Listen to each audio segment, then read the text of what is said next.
Hello. There's not a lot to say today. I don't have any UCLA based stuff until Tuesday.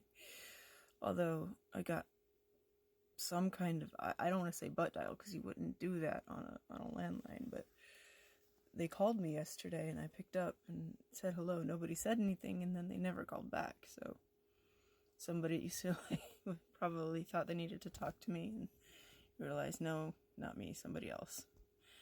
Which, I mean, if you saw the amount of people that were just there on the Monday for their evaluation, because I'm assuming based on what they told me that my first day would be on a Monday, like, I'm assuming that they have Mondays are for the first day of evaluation and then, like, subsequent days for testing or whatever else.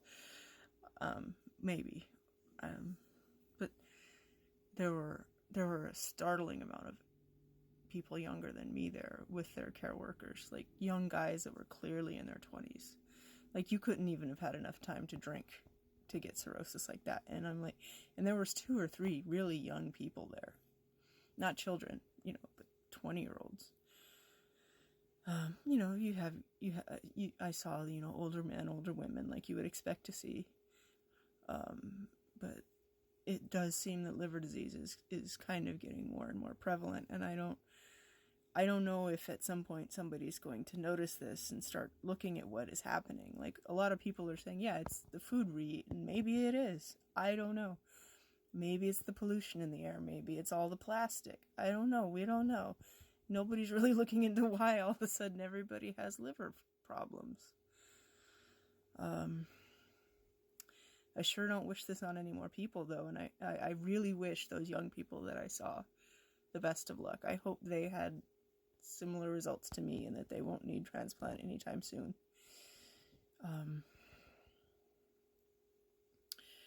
It's heartbreaking. Because you're only going to that place because you're in trouble. You don't just casually go to the UCLA liver, the floor, at that medical building. You don't, that's not the specialist you go to. You go to another specialist. This is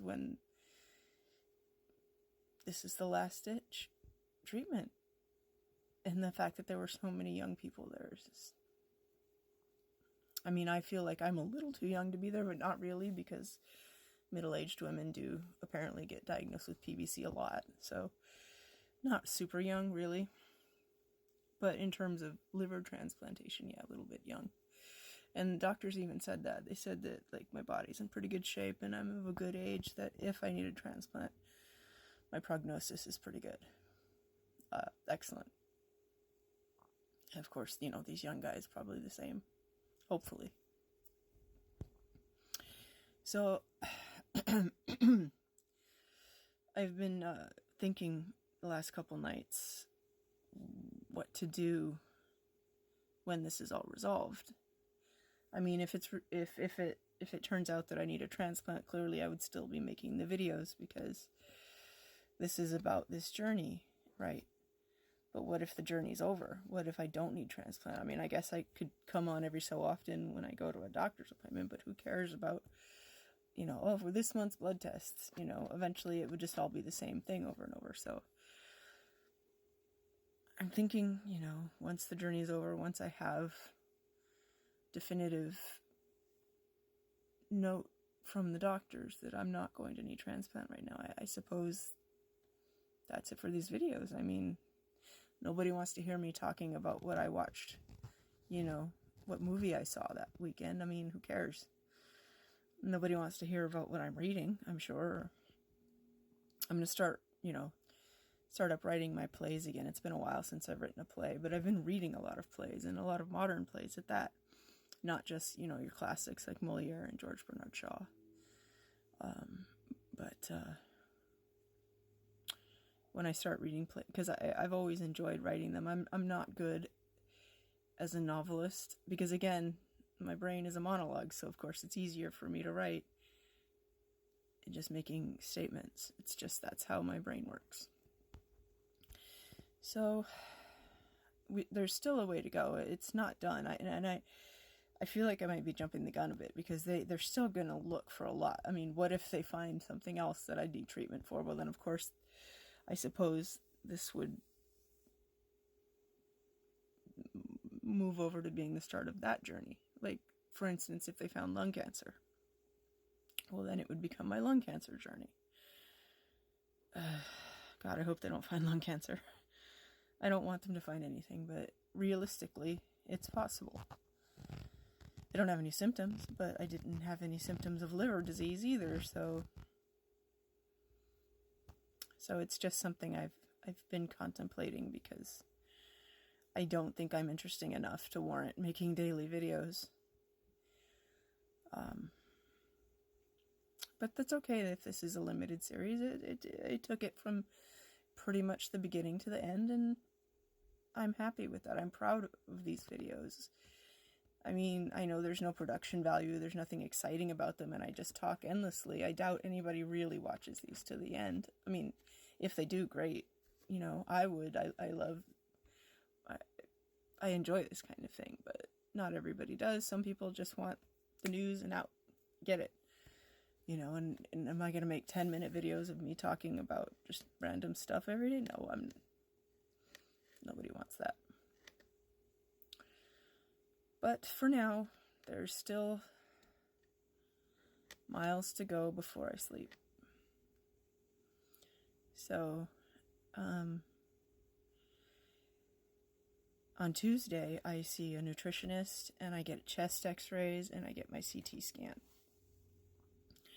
So that's going to be, a lot, especially with the nutritionist. I think I'm doing a fairly good job, to be honest. Like, for gluten-free stuff, I don't just buy garbage. It's made with rice and tapioca starch. Like, if those are like the first ingredients, it's trash. And a lot of gluten-free stuff is. And there's not a lot I can do about the bread. I can only have what's available to me, and what's available to me is garbage for bread. But all I use the bread for is turkey sandwiches. That's it. I try to get it sliced off the thing, but sometimes I'll eat a Buddig turkey sandwich. I don't mind. It doesn't bother me at all. I know it's highly processed and not great, but it's once in a rare while. So I don't use gluten-free bread for toast. I don't eat it for itself. I do have to toast it though, because it does taste like sadness. And toasting it at least makes it feel more like bread. It's very dense. It's very small. It doesn't taste good. It doesn't have the chewiness. It's just something that I can throw some mayonnaise on and some meat and some cheese. It's a casing for those things. I used to love eating bread. I used to just buy baguettes, and I wouldn't even need to butter them. I'd just eat them like that. Or croissants. Love it. Saltines. I just eat saltines. No butter, no peanut butter, nothing. Just give me a saltine or oyster cracker and I'll consume it. Bread has always been my favorite, so it has been the hardest thing to adjust to. But I did it because it's either stop eating bread or risk getting bowel cancer and having toilet issues all the time. It's not a hard decision to make. But, and I try to eat a lot more produce and fresh veggies and legumes, and I drink coffee now. I never drank coffee. So I think the nutritionist will go well, but I'm sure they'll have suggestions. Like my PCP was all about eat fish, so I'm sure she's going to have other things that I can try. Yeah. Okay, well, I think that's it for today. I can see my time is again almost up. I just get to talking and I don't shut up. Thank you for watching, and I will see you soon. Have a good day.